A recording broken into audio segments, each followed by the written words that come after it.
Voilà, donc ce qu'on va examiner aujourd'hui, c'est deux concepts tout à fait importants qui tournent autour de la liaison entre deux variables quantitatives. Alors, dans un premier temps, on va étudier la liaison entre deux variables quantitatives. Qu'est-ce que la liaison entre deux variables quantitatives? Est-ce qu'on peut la mesurer? Et dans un premier temps, comme on fait toujours, on va introduire le problème, quelles sont nos données, quelles sont nos notations, quelques exemples.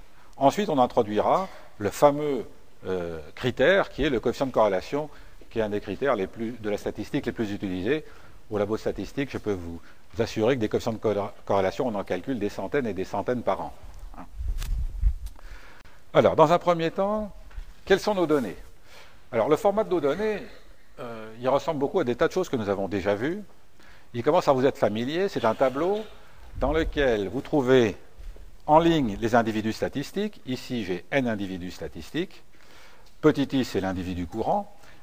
Et sur chaque individu, je dispose de deux variables quantitatives. Notez petit x et petit y, qui, dans ce que je vais présenter maintenant, jouent des rôles parfaitement symétriques. Donc l'exemple très classique qu'on prend, c'est qu'on a des personnes et puis on mesure le poids. Par exemple, le poids pour x et puis la taille pour y. Voilà. La taille et le poids, ça reste un bon exemple pour la corrélation. Bon. On peut imaginer des corrélations entre des tas d'autres choses, bien évidemment. On peut imaginer les corrélations. Alors je prends mes individus statistiques qui sont des magasins, je me mets dans des rayonnages, et puis quand j'ai mes petits paquets de biscuits, vous savez, je peux en mettre plusieurs de front. Ça s'appelle des facings dans le langage de la distribution. Et les distributeurs font payer le nombre de facings très cher. Donc si vous vous doutez bien que si vous avez tout un rayon avec vos biscuits, vous allez en vendre beaucoup, et puis si vous en avez très peu, vous allez en vendre peu. Ça se mesure. Quelle est la corrélation entre les deux? Eh bien, vous avez x qui serait par exemple le nombre de facings, et puis y qui serait le chiffre d'affaires sur une expérimentation donnée sur quelques journées. C'est avec des expérimentations comme ça que les gens fixent les prix du nombre de facings. Bon, voilà un autre exemple pris dans un autre domaine. Alors, dans le domaine de la dégustation, qui est un domaine sympathique, on peut imaginer que je demande à des individus d'apprécier le degré de sucrosité d'un liquide. 0, c'est pas du tout sucré, 10, c'est très sucré. Et puis, j'ai mesuré la quantité de sucre dans la solution que je dois fournir. Donc, je regarde la relation entre x, qui serait par exemple la teneur en sucre réel, et puis y, qui est la sucrosité telle qu'elle est perçue. Donc des exemples de coefficients de corrélation, il y en a un très grand nombre, ils sont innombrables. Les notations, vous les connaissez, x bar et y bar pour les moyennes, sx et sy pour les écarts types. Alors, un petit exemple numérique va nous permettre de faire les calculs. C'est des données qui sont choisies exprès pour bien fonctionner, donner lieu à des calculs simples. Donc pour x, je prends d'abord trois individus statistiques. Pour x moins 1, 0, 1, ça me donne une variable centrée, ce qui a quelques particularités. Variance 2 tiers, et puis y, moins 1, 1. Moyenne moins 1 tiers, variance 8 neuvième. Alors je peux tout de suite tracer un graphique. Ça, c'est la première chose que l'on fait lorsque l'on étudie la liaison entre deux variables qualitatives. Ce fameux graphique cartésien, je mets une variable en abscisse, une variable en ordonnée, et puis je représente les points. Voilà, donc tous les logiciels font ça. Et chaque point est repéré par une étiquette, c'est son numéro. Ça, c'est l'individu, numéro 3. Je trace aussi G, qui est le point moyen. C'est-à-dire le point qui a comme coordonnées 0 et moins 1 tiers. Le voilà. Donc G, c'est le point de coordonnées x bar, y bar. Alors voici un exemple réel. J'ai déjà fait allusion à ces données. On disposait des 900 élèves qui avaient passé le bac scientifique, une année, je crois que c'était en 89, dans l'Académie de Rennes, donc c'est exhaustif pour l'Académie de Rennes. Et alors je mets en relation la note en maths au 3e trimestre et la note en maths au bac, par exemple, et puis la note en physique au 3e trimestre et la note physique au bac. Alors quand je regarde ces nuages, la première chose qui frappe, bien sûr, c'est de voir ces petites lignes parallèles. Alors ces petites lignes parallèles, elles viennent tout simplement du fait qu'au bac, les notes sont entières, donc je ne peux pas avoir un nuage continu. Que puis-je dire de plus? Mon nuage, il a une forme vaguement allongée, et cette forme vaguement allongée me suggère que dans l'ensemble, lorsqu'on a de mauvaises notes au 1er trimestre, au 3e trimestre, eh bien, on a plutôt tendance à avoir des mauvaises notes au bac, et lorsqu'on a des bonnes notes au 3e trimestre, on a tendance à avoir de bonnes notes au bac. Bon, ça, on s'y attend un petit peu.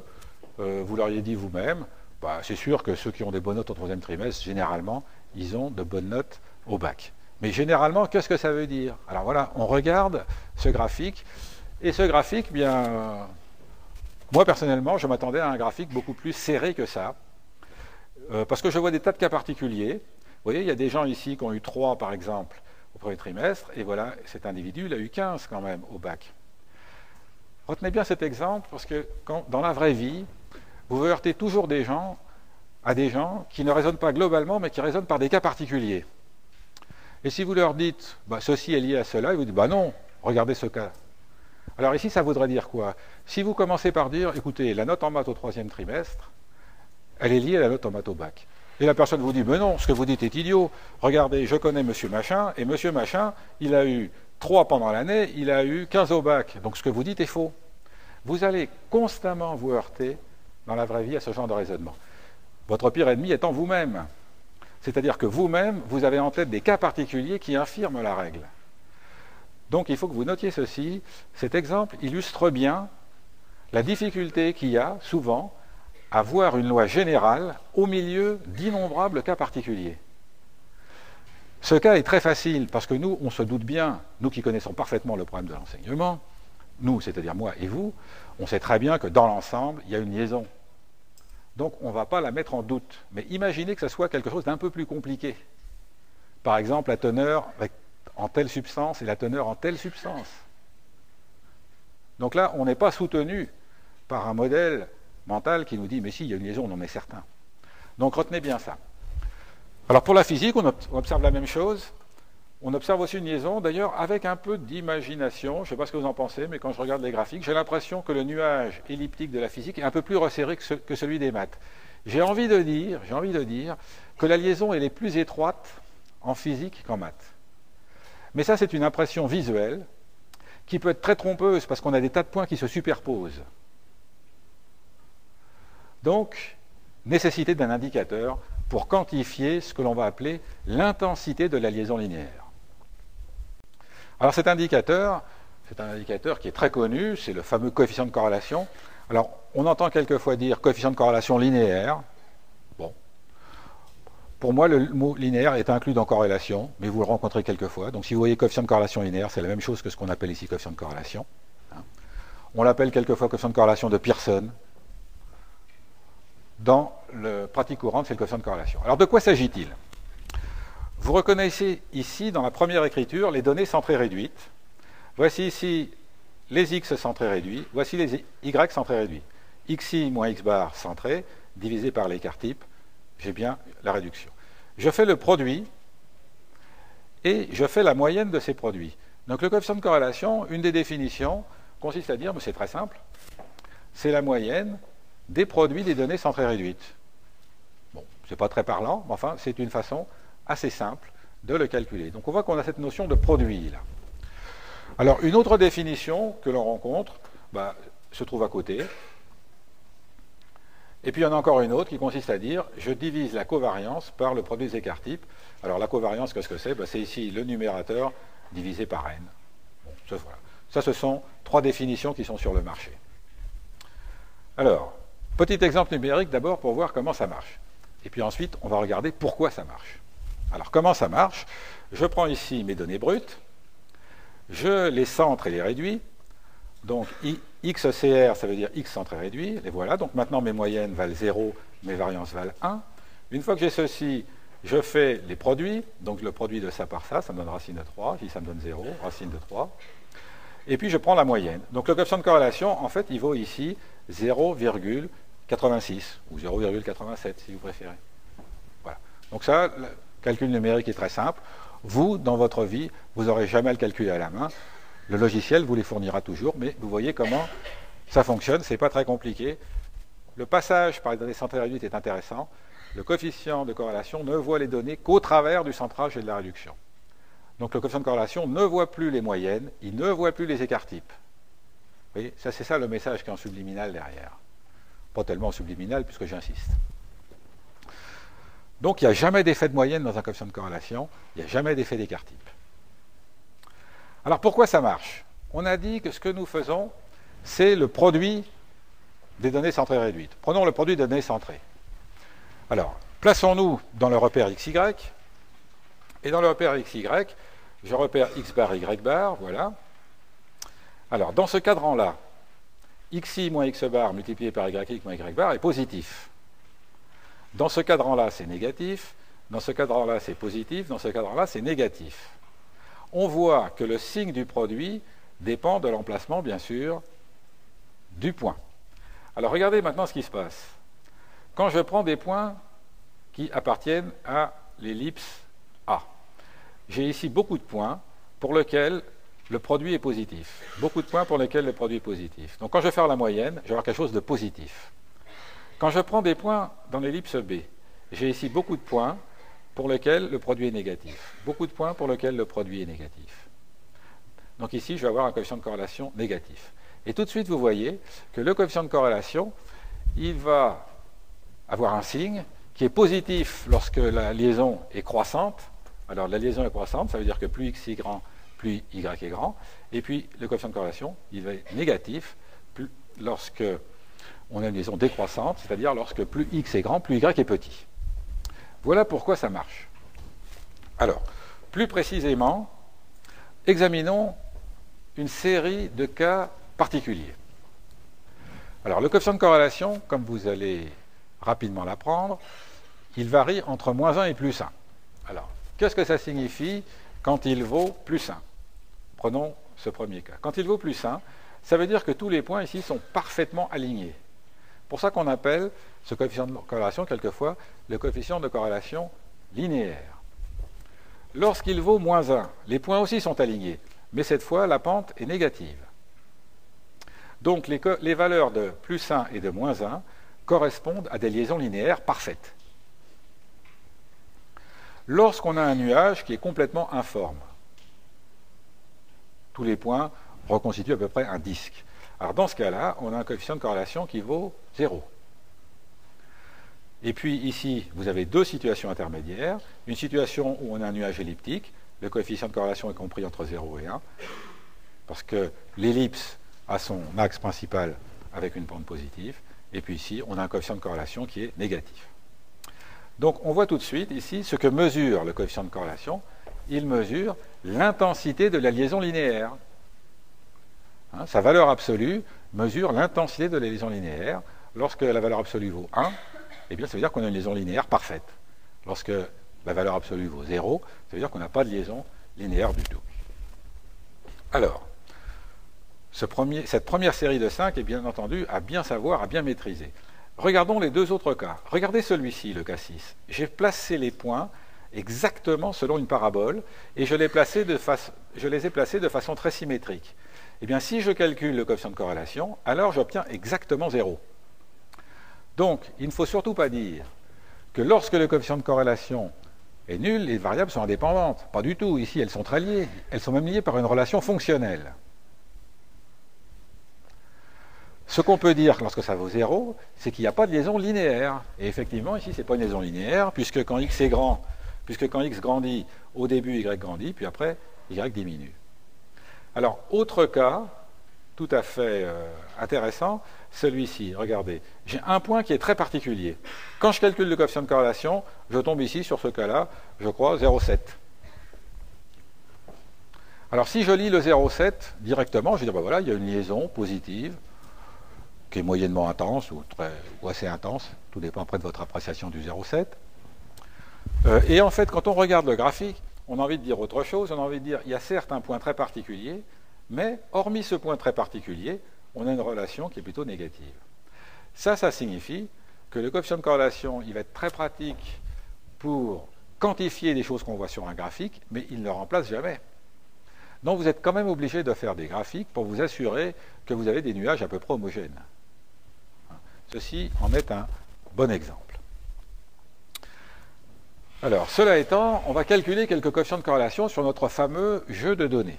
Alors, le jeu de données, qui est donc nos 909 élèves, je vais calculer ici les coefficients de corrélation entre les notes obtenues pendant l'année et la note au bac.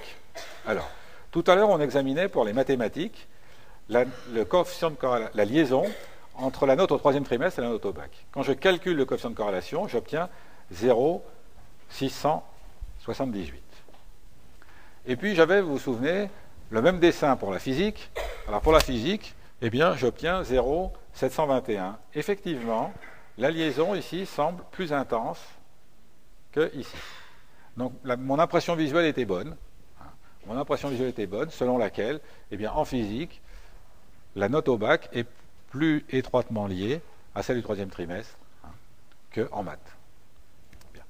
Alors quand je regarde ce tableau, évidemment, on voit tout de suite beaucoup de choses. Hein. D'abord, tous les coefficients sont positifs. Donc dans l'ensemble, quand vous avez une bonne note pendant l'année, vous avez une bonne note au bac. Cela dit, ça dépend des disciplines. Hein. Ça dépend des disciplines. Et vous voyez que dans les disciplines scientifiques, le coefficient est beaucoup plus élevé que dans les disciplines littéraires. Autrement dit, quand vous avez une bonne note au troisième trimestre en maths physique, vous êtes beaucoup plus assuré d'avoir une bonne note au bac que si vous avez une bonne note en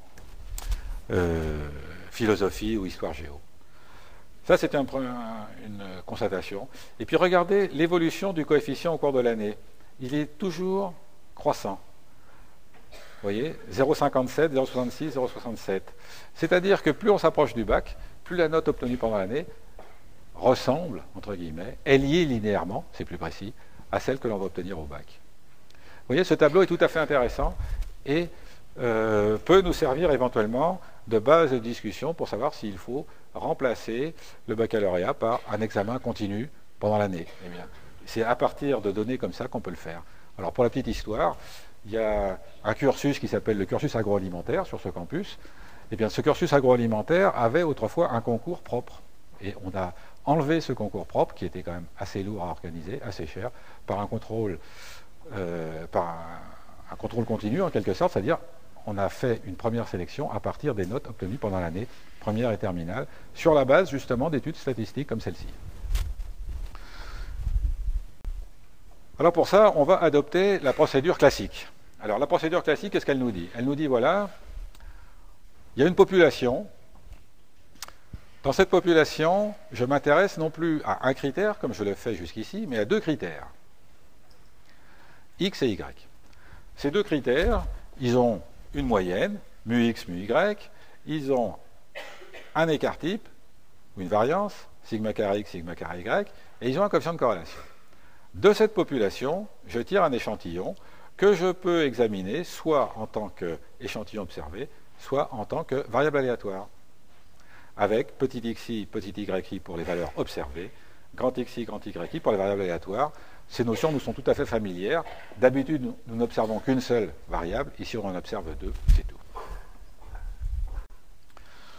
Alors, estimation des paramètres. Il faut que nous estimions tout. Alors, il faut qu'on estime les moyennes. Les moyennes, on va les estimer donc par les moyennes des échantillons. Donc, je vais estimer mu x par x bar, mu y par y bar, et puis ρ, je vais l'estimer tout simplement par cette quantité-là, qui est le coefficient de corrélation tout à l'heure. Simplement, maintenant que je suis dans une problématique d'estimation, je vois bien que mon coefficient de corrélation, il y a celui que j'observe une fois que j'ai tiré mon échantillon et que j'ai réalisé mes observations, mais il y a aussi celui que je peux considérer avant de faire l'expérience, et ce coefficient de corrélation-là, il est à voir comme une variable aléatoire. Alors, qu'est-ce qui est aléatoire, là? Eh bien, tout, les xi, les x bar, les yi, les y bar. Alors, propriété de grand R. Donc, petit r, c'est le coefficient observé. Grand R, c'est la variable aléatoire correspondante. Alors, l'espérance de grand R, c'est à peu près ρ. Ah, il y a un petit biais quand même. Mais ce petit biais, il n'est pas très facile à corriger. Donc, on le néglige. Donc, on va prendre comme estimateur de ρ, grand R. Bien. Là, jusqu'ici, il n'y a pas de difficulté. On a souvent fait ça. On prend la valeur de l'échantillon comme valeur de la population. Donc, je calcule mon coefficient de corrélation dans l'échantillon et je dis c'est une bonne estimation du même coefficient de corrélation, mais dans la population. Alors, quand je regarde la variance, là, il y a un petit calcul intéressant. 1 moins ρ au carré, le tout au carré, divisé par n. Alors, premièrement, la division... Alors, pourquoi je calcule cette variance? Je calcule cette variance pour voir un petit peu quelle est la stabilité de R.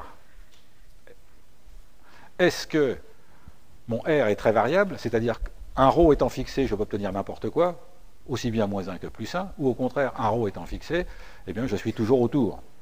Alors quand je regarde la variance, je m'aperçois que cette variance, eh bien, elle diminue avec n. Ça, je l'ai vu de nombreuses fois.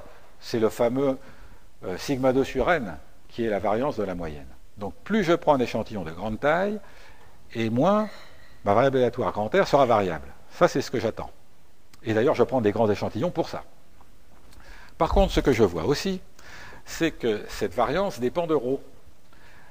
Et elle sera maximum si ρ vaut 0. Alors si ρ vaut 0, ma variance, elle vaut 1 sur n. Et si ρ vaut 1, eh bien si ρ vaut 1, qu'est-ce qui se passe? J'ai 1 moins 1, 0. J'ai une variance nulle. C'est-à-dire que si vous avez une liaison parfaite, vous pouvez prendre 2 points, 3 points, vous êtes sûr de la retrouver. Donc plus la liaison est intense, plus il va être facile de la voir, et mieux on la verra. Par contre, une liaison qui est peu intense sera plus difficile à voir. Vous voyez, tout ceci se lie sur cet indicateur de variance. Alors nous arrivons maintenant à la question du test de signification, ou test de significativité. Alors de quoi s'agit-il? On sait bien que même si dans la population, mes deux critères ne sont pas corrélés, même s'ils ne sont pas corrélés, lorsque je tire un échantillon, je mesure mes deux variables, je calcule le coefficient de corrélation, il ne vaudra jamais exactement 0. Il vaudra un peu plus ou un peu moins, ça dépend. Bien. Donc ce qu'il me faut maintenant, eh bien, c'est une règle de décision. Donc la procédure de statistique, elle va nous aider à fournir une règle de décision du style, si mon coefficient R que j'observe n'est pas très loin de 0, ben je me doute qu'en fait, je n'ai pas de corrélation dans ma population. Si par contre, mon coefficient R est très grand, je me dis, oh ben non, dans la population, il doit certainement y avoir une liaison. Mais où mettre la limite? Voilà. Eh bien, l'analyse statistique va nous aider à mettre cette limite. Alors, comme d'habitude, on va formaliser notre problème sous la forme de deux hypothèses entre lesquelles il faut choisir. Première hypothèse, ρ égale 0, la fameuse hypothèse nulle, et puis l'hypothèse alternative, H1, ρ est différent de 0. Alors, on dispose d'un résultat que je vous donne là. Si H0 est vrai, alors on connaît non pas la loi de R, mais la loi d'une quantité qui est très facile à calculer, qui dépend de R, et qui est un T de student à n-2 degrés de liberté. Les 2 degrés de liberté viennent du fait qu'on a estimé les deux moyennes, mu x et mu y. Le moins 2. Alors, une fois qu'on dispose de ceci, eh bien, on va construire un test. Alors, comment? On se doute qu'on va avoir comme zone d'acceptation des faibles valeurs du critère. D'accord? Si R est tout petit, à la limite CR il faut environ 0, donc on a quelque chose qui est très petit, ici on a 0 divisé par 1. Bien, ça me donne 0. Donc je vais accepter l'hypothèse H0, c'est-à-dire l'hypothèse selon laquelle il n'y a pas de corrélation dans la population, je vais l'accepter pour de faibles valeurs observées de mon indicateur statistique. Et puis, en revanche, je vais rejeter lorsque j'ai de fortes valeurs de cet indicateur statistique.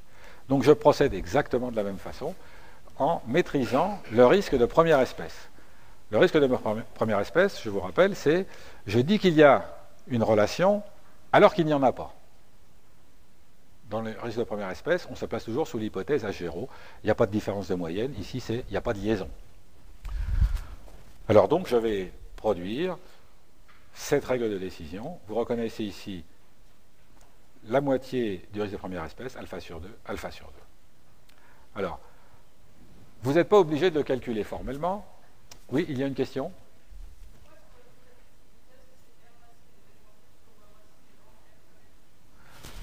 Alors, je peux répondre de différentes façons à votre question.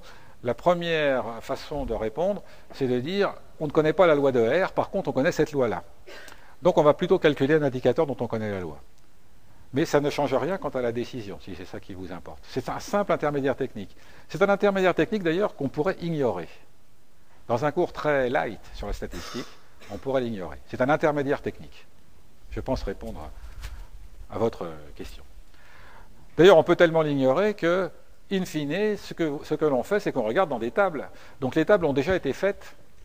Les tables ont déjà été faites et nous donnent, converties en valeur de R, les limites pour 5%. Alors, regardez ce qui se passe. Lorsque n vaut 3, c'est mon cas, hein, lorsque n vaut 3, la limite de significativité, c'est 0,99. C'est-à-dire qu'il faudrait une liaison linéaire, il faudrait mes 3 points quasiment parfaitement alignés pour que ça soit significatif. Voilà ce que ça veut dire. La probabilité de mettre en évidence des liaisons est évidemment très faible. Dès l'instant que j'ai plus de données, par exemple 20 données, la limite de significativité, c'est 0,44. C'est-à-dire que dès l'instant que R dépasse 0,44, vous décidez, c'est significatif, je rejette l'hypothèse nulle, je considère donc que mes variables sont corrélées dans la population. 0,44. Et quand on arrive à 900, alors vous voyez pourquoi je prends 900. Je prends 900 parce que c'était la taille de mon échantillon d'étudiants. Alors, la limite de significativité, c'est de 0,06. Autrement dit, tous les coefficients que nous avons commentés tout à l'heure, qui étaient plus grands que 0,4, sont très, très largement significatifs. Leur significativité est hors de doute. Alors ici, vous voyez de façon, à mon avis, très claire, la liaison entre deux concepts qui sont différents, qui sont l'intensité d'une liaison et la significativité d'une liaison. Alors ça, vous le notez, je ne le dis pas souvent, mais ça, il faut le noter. Bien distinguer l'intensité d'une liaison de sa significativité. Alors, la significativité d'une liaison, c'est est-ce qu'on peut considérer que la liaison que j'aperçois là, est-ce qu'on peut considérer qu'elle a des chances d'apparaître sous le simple fait du hasard? Oui, non. Si c'est oui, j'arrête là, je dis soit il n'y a rien à voir, soit je n'ai pas assez de données pour le voir. Si par contre c'est significatif, je dis il y a une liaison. Mais maintenant, quand je dis il y a une liaison, il faut que je mesure son intensité. Et vous voyez ici que lorsque je dispose de beaucoup de données, même des liaisons qui sont très peu intenses vont être significatives. C'est d'ailleurs pour ça qu'on prend beaucoup de données, pour pouvoir voir des choses qui sont assez fines. Donc, un coefficient de corrélation de 0,5, par exemple, est significatif, donc est une intensité qu'on va dire moyenne, entre guillemets. Ce coefficient d'intensité moyenne, il est significatif si j'ai plus de 20 données, il n'est pas significatif si j'ai moins de 10 données.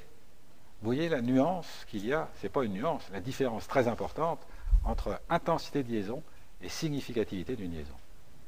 Alors il y a un autre point qui est la nature de la liaison, mais ici on ne s'intéresse qu'aux liaisons linéaires. Alors je ne le répète pas chaque fois, mais tout ce qu'on fait c'est uniquement liaison linéaire.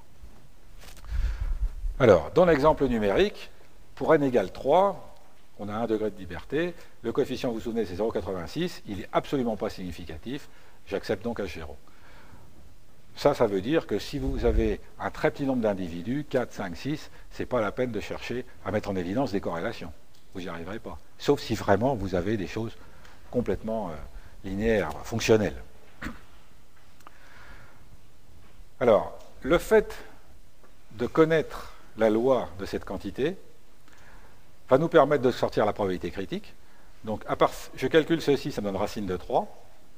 Quand je m'intéresse à la loi de t avec, comme degré de liberté, n-2, c'est-à-dire ici 1, je peux calculer une probabilité critique dans mon cas qui est ici de 0,33. Donc 0,33 c'est très grand, c'est bien plus grand que 5%, donc je refuse H0, mais ce n'est pas tellement ça mon idée là. Mon idée c'était de me rendre compte si j'étais très loin ou pas de l'acceptation. Alors là, du rejet de H0. Là effectivement je suis très très loin. Quelquefois, si on a une probabilité critique de 0,6, 0,7, on est un petit peu dans le doute. Mais là, avec 0,33, on n'est pas dans le doute. Je vous rappelle la signification de cette proba critique, c'est la probabilité de voir un coefficient de corrélation au moins aussi grand que 0,86 lorsque je tire 3 couples d'individus au hasard. Donc je tire 6 nombres au hasard, 3 d'un côté, 3 de l'autre, je les apparie au hasard. Eh bien, j'ai une chance sur 3 de voir apparaître un coefficient de corrélation au moins aussi grand que 0,86. Donc vous voyez, quand on dit, je l'ai vu même dans la part de grosses sociétés qui disent, voilà, nous, on accepte la liaison dès l'instant qu'on a un coefficient de corrélation supérieur à tant. C'est une horreur statistique, d'accord? Parce que ça dépend, évidemment, du nombre de données. Si la personne dit, à condition que ce soit significatif, là, c'est très bien. Je veux, premièrement, que ça soit significatif, et deuxièmement, je veux que la liaison soit intense. En dessous de 0,8, ça ne m'intéresse pas. Ça, c'est acceptable. Mais le préalable de la significativité. Bon, alors il y a une approximation. Quand je vous ai dit on ne connaît pas la loi de R, quand on est sous H0, l'approximation de R par une loi normale est raisonnable. Voilà. Alors, ça veut dire, vous voyez, R multiplié par racine de n. R qui est multiplié par racine de n. Donc je prends un coefficient de corrélation, admettons j'ai tiré 100 individus. 100 individus, l'intérêt c'est que racine de 100 ça fait 10. Alors j'observe un coefficient de corrélation de 0,3. Bon, je multiplie 0,3 par 10, ça me fait 3. Bah, 3 c'est significatif à l'aune d'une loi N01, puisque je le compare à 1,96. Alors ici je vous ai mis des limites dues à l'approximation normale, et vous voyez que dans le cas de H0 seulement, l'approximation normale commence à être raisonnable à partir de 20 ou 30. Hein. Voilà. Bon, vous, concrètement, vous n'aurez pas trop ces soucis de calcul, parce que, à chaque fois que vous enverrez un logiciel, eh bien, il vous donnera la probabilité critique associée. Donc vous avez un coefficient de corrélation, vous avez la probabilité critique associée, et vous voyez tout de suite si c'est plus grand ou plus petit que 5%, et vous prenez vos décisions en fonction de ça. Alors ça, c'est très bien lorsqu'on est sous H0. Mais quand on n'est pas sous H0, eh bien, quand on n'est pas sous H0, par contre, là, la loi, l'approximation vers la loi normale est très lente. En tout cas, en dessous d'une centaine d'individus, elle est vraiment très mauvaise. Vous voyez, je distingue bien la loi sous H0 et la loi lorsqu'on est ailleurs. Alors, on a besoin de la loi ailleurs que sous H0 lorsqu'on fait des intervalles de confiance. Voilà. Lorsque je fais un intervalle de confiance, j'observe un coefficient de corrélation, je vois 0,5. Bon, 0,5 plus ou moins combien? Voilà, j'ai envie de dire ça. Ben là, je ne peux pas dire, je vais faire le calcul sous l'hypothèse H0, c'est idiot. Donc je suis au contraire sous une hypothèse où j'ai un coefficient de corrélation. Alors pour ça, le statisticien qui s'appelle Fisher, qui a posé vraiment les bases de la statistique inférentielle, hein, telle que je vous la présente là, a trouvé une transformation qui est... Alors il faut aller la chercher, hein, argument tangente hyperbolique. Il a trouvé une transformation telle que, lorsque vous appliquez cette transformation, alors Z suit à peu près une loi normale. La loi normale de moyenne, de la moyenne, vous voyez, j'applique argument tangente hyperbolique à ρ, très bien. Et puis, alors ça c'est très curieux, la variance ne dépend que de n, hein, c'est 1 sur n moins 3. C'est excessivement curieux, mais c'est ça. Ça nous fournit, cette transformation, un moyen de faire des intervalles de confiance et des tests, comme on va le voir, puisqu'on va disposer d'une loi normale. Alors, on aura bien sûr la stratégie qui consiste à dire mes R, je les transforme en Z, sur Z, je fais des calculs, et puis après, je reviens sur R à partir de tangentes hyperboliques. Alors, au passage, dans Excel, ça s'appelle Fisher et Fisher inverse. Je vous ai mis cette appellation. Alors, voyons un petit peu ce que ça donne au niveau de l'intervalle de confiance. Donc, le principe, c'est celui que je vous ai indiqué. J'observe une valeur de R. Je la transforme par argument tangente hyperbolique. J'obtiens Z. Comme ici, je suis dans un espace, si je puis dire, dans lequel mon Z suit une loi normale. Je peux calculer mon intervalle de confiance. Les intervalles de confiance, c'est Z plus ou moins 2 écarts types. Hein, alors, quand je dis plus ou moins 2 écarts types, c'est 1,96 si je prends 5%, très exactement. Et puis l'écart type, on a vu que la variance était 1 sur n-3, donc l'écart type, c'est racine de 1 sur n-3. Une fois que j'ai Z1 et Z2, je refais la transformation inverse, qui est tangente hyperbolique, et j'obtiens mes deux bornes, R1 et R2. Donc ça, c'est assez astucieux, et c'est meilleur que l'approximation normale directe. Alors, je vous donne un tout petit exemple numérique, hein, qui permet de fixer les idées. Donc vous voyez, ici, j'ai pris un coefficient de corrélation de 0,5, j'ai pris n égale 50 individus, j'ai bien un risque de 5%, et puis j'ai donc bien 1,96. Alors une fois que j'ai ça, eh bien, le 0,5, je le transforme par ma fonction, j'obtiens 0,54, et puis le racine de 1 sur n-3, c'est 0,14. Donc mon intervalle de confiance, c'est 0,5493 plus ou moins 1,96 multiplié par 0,14. Et voilà les deux bornes. Alors ça, ces deux bornes, je suis ici pour l'instant. Z1, Z2, 0,26 et 0,83. Alors quand je reviens maintenant par la fonction tangente hyperbolique, j'obtiens 0,25 et 0,68. Et maintenant j'ai bien R1 et R2 ici, 0,25, 0,68. Intervalle qui peut paraître assez grand. il peut paraître, il est grand. C'est-à-dire quand on annonce un coefficient de 0,5, on avait pourtant 50 individus. Alors c'est sûr que si vous êtes dans des situations d'enquête où vous avez interrogé 1000 personnes, ce n'est pas un problème. Mais quand ce sont des données expérimentales, 50 parcelles, vous ne les avez pas toujours. Hein. Eh bien ça veut dire que vous sortez un coefficient de 0,5, eh bien il faut la sortir à l'intervalle de confiance, dire bon voilà, 0,5 c'est l'estimation, hein, c'est une estimation sans biais, le meilleur possible, très bien. N'empêche qu'elle est entachée d'une incertitude qui est non négligeable, puisqu'on peut donner l'intervalle de confiance entre 0,25 et 0,68. Où l'on voit que s'il n'y avait qu'un message dans ce cours de statistique, pour ceux qui sont vraiment allergiques, c'est à chaque fois que vous produisez un résultat chiffré, une moyenne, une variance, un pourcentage, maintenant un quotient de corrélation, il faut l'assortir de l'incertitude qui va avec. Sinon, ça n'a aucune valeur. 0,5, ça n'a aucune valeur. Si c'est entre 0,4 et 0,6, là, ça a de la valeur. Ça peut nous paraître suffisant ou pas suffisant, c'est une autre affaire.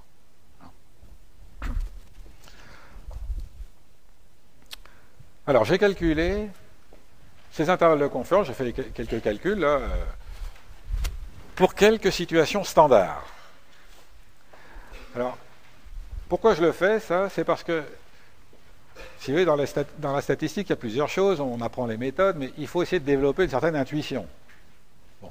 Alors, quand on fait ce genre de petits calculs, on essaye de développer l'intuition. Alors, allons-y. J'ai observé un coefficient de 0,1. Admettons, que se passe-t-il si je n'avais que 10 individus? Mon intervalle de confiance, c'est moins 0,5, 0,68. Cet intervalle de confiance, il est immense, il englobe 0, et quand l'intervalle englobe 0, ça veut dire que la valeur n'est pas significative. Et de fait, elle n'est significative qu'à partir de 0,63 quand je suis avec 10. Donc, quand j'ai 0,5, ça va toujours ne pas être significatif, puisque c'est significatif à partir de 0,63. Par contre, avec 0,9, je suis à 10, 0,62, 0,97, cet intervalle, là, il est beaucoup plus petit. Il ne contient pas 0, la valeur est significative. Très bien. Ou ici, il apparaît, quand je regarde tout ceci, que l'intervalle de confiance, il se réduit beaucoup lorsque le coefficient est grand. Autrement dit, ça veut dire que si dans ma population, j'ai une liaison linéaire assez forte, je vais le voir assez facilement et assez précisément, même avec 10.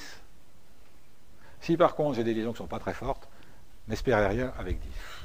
Alors, regardons maintenant ce qui se passe avec 100. Eh bien, avec 100, un coefficient de 0,1 n'est toujours pas significatif. Un coefficient de 0,5 l'est. Alors effectivement, 100, c'est significatif à partir de 0,19. Je vous ai fait le rappel de la table ici. Par contre, à partir de 900, c'est significatif à partir de 0,06. Et effectivement, voilà les intervalles de confiance que l'on produit.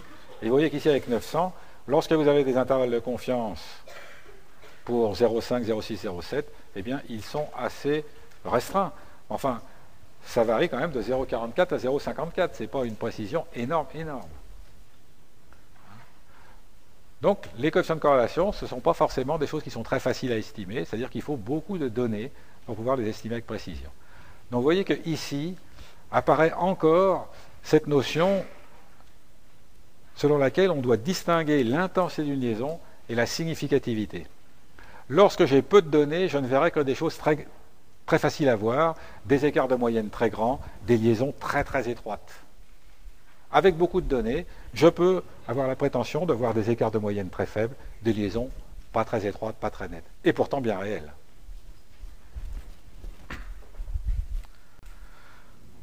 Alors, ce dont on a besoin aussi, c'est de savoir comparer des coefficients de corrélation. J'observe tel coefficient de corrélation ici, tel coefficient de corrélation là.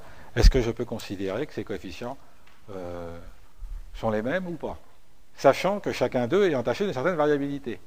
C'est sûr que quand je calcule le coefficient entre maths au troisième trimestre, maths au bac d'un côté, physique au troisième trimestre, physique au bac de l'autre côté, ces deux coefficients ne vont jamais être exactement les mêmes. C'est certain. Il y aura une petite différence. Sûr. Même si au départ les liaisons sont les mêmes. Maintenant, cet écart entre mes deux coefficients de corrélation, est-ce que je peux considérer qu'il est significatif ou non. Ou non, ça veut dire que, par le simple fait du hasard, compte tenu de l'incertitude sur chacun, on a vu que les intervalles étaient assez grands, eh bien, je peux m'attendre à une différence de tel type. Alors, pour ceci, on va utiliser toujours notre formalisme classique. On veut comparer R1 calculé à partir d'un échantillon de taille N1 et R2 calculé à partir d'un échantillon de taille N2. Alors, hypothèse H0, ρ1 égale ρ2. Autrement dit, j'ai deux populations, une qui a ρ1, l'autre qui a ρ2. J'ai tiré mes deux échantillons, je calcule les deux coefficients de corrélation et je les compare. Alors, pour procéder ainsi, qu'est-ce qu'on va faire? On va passer par le biais de cette transformation dite de Fisher. Alors, Fisher ne l'a pas appelée comme ça. Cette transformation de Fisher. Mais R1 et R2, je les transforme en Z1, Z2. Bien. Et puis, une fois que j'ai Z1, Z2, je travaille, comme j'ai toujours fait, avec les moyennes, tout simplement. Alors, au lieu de calculer un écart de moyenne, eh bien, cette fois, je vais calculer un écart de coefficient de corrélation transformé. Donc, sous l'hypothèse H0, la loi de Z1, Z2, c'est une loi normale, ça je sais, j'ai fait la transformation pour ça. Comme je suis sous H0, l'espérance vaut 0, et puis j'ai ici une certaine variance qui n'est rien d'autre que la somme de ces deux variances. Bien. Alors à partir de ça, c'est assez facile de faire le test. Sous l'hypothèse H0, alors je précise bien sous l'hypothèse H0, que se passe-t-il? La loi de Z1 moins Z2 divisé par son écart type, c'est une loi normale centrée réduite. Voilà. Donc je vais calculer mon indicateur statistique, UOPS, en divisant tout simplement Z1 moins Z2 par sigma. Alors, allons-y. Ma règle de décision devient quoi? Eh bien, soit ce UOPS, il est plus petit que 1,96 en valeur absolue. C'est-à-dire, il est compris entre moins 1,96 et plus 1,96. Auquel cas, je vais considérer qu'il n'y a pas de différence entre mes deux coefficients de corrélation. J'accepte H0. Si par contre, ce UOPS est grand, c'est-à-dire si en valeur absolue, UOPS dépasse le fameux 1,96, et bien dans ce cas-là, je vais rejeter H0. Voilà. Alors, je vous mets ici quelques exemples. Alors, quelques exemples. Regardez, je suis avec une centaine d'individus. J'ai un coefficient R1 qui vaut 0,2, un coefficient R2 qui vaut 0,1. Je calcule UOPS, je trouve 0,7. 0,7, ce n'est pas significatif. Je peux même calculer par probabilité critique 0,47.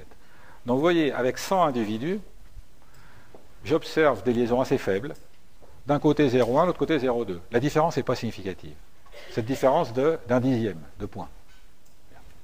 Si par contre, avec ces mêmes 100 individus, j'avais obtenu des coefficients de 0,9 et de 0,8, je calcule UOPS, je trouve 2,6. Supérieur à 1,96, très significatif, la probabilité critique vaut 9 pour 1000.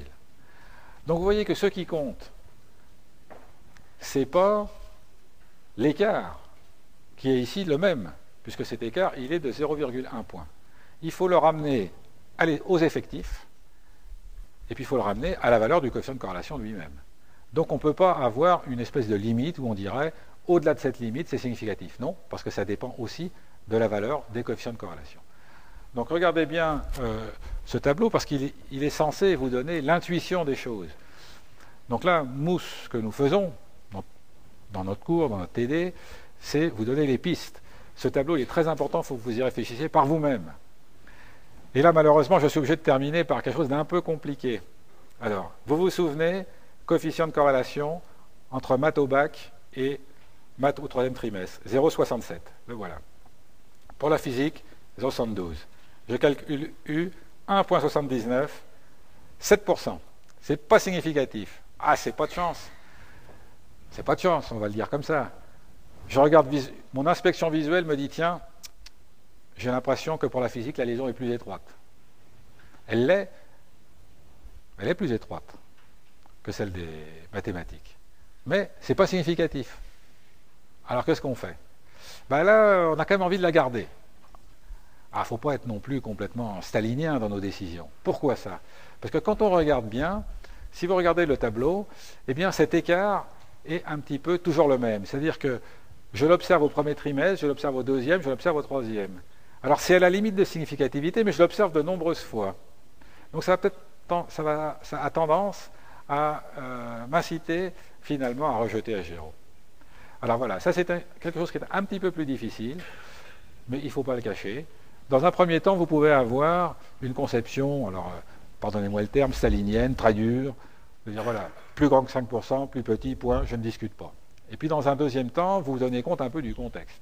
Alors à défaut de savoir faire un test plus général, parce qu'on pourrait faire un test plus général qui englobe ce qui se passe au premier trimestre, au deuxième, au troisième, ça c'est quand même plus technique, ça dépasse le cadre de cet enseignement, on pourrait dire attention, attention, on a déjà vu au premier trimestre une corrélation plus étroite en physique, on l'a vu au deuxième.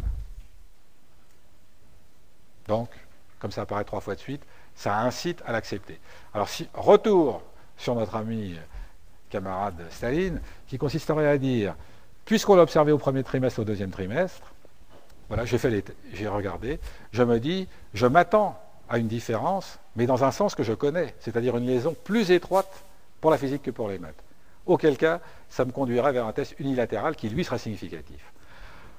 Alors, ça nous emmène un petit peu loin, mais vous voyez en filigrane derrière une idée assez importante qui est de dire, attention, mon hypothèse alternative ici, est-ce que c'est vraiment ρ1 différent de ρ2?